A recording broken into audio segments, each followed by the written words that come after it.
આજકાલ digital અરેસ્ટના case સામે આવતા હોય છે તેના વચ્ચે ઈમાનદારીનો ઉત્તમ નમૂનો સામે આવ્યો। વાત છે બોટાદની કે જ્યાં કપડાને ઇસ્ત્રી કામ કરતા દુકાનદારે પ્રામાણિકતાનું ઉત્તમ ઉદાહરણ પૂરું પાડ્યું।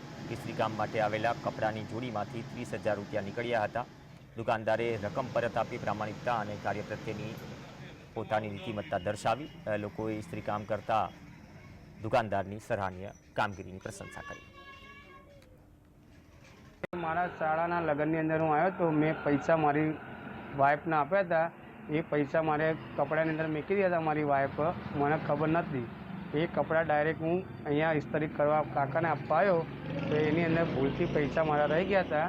તો એ કાકાએ મને અગત્ય તૈયારીમાં ફોન કરીને જણાવ્યું કે ભાઈ તમે તૈયારીમાં અહીંયા આવી જાઓ, તમારા પૈસા જે અંદર છે એ તમને હું પાછા સોંપું છું।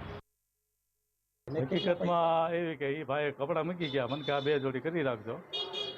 મેં તો સારું કીધું અને એ ભાઈના કપડાં મેં ઇસ્ત્રી કરવા લીધા ને અંદરથી 30,000 રૂપિયા નીકળ્યા।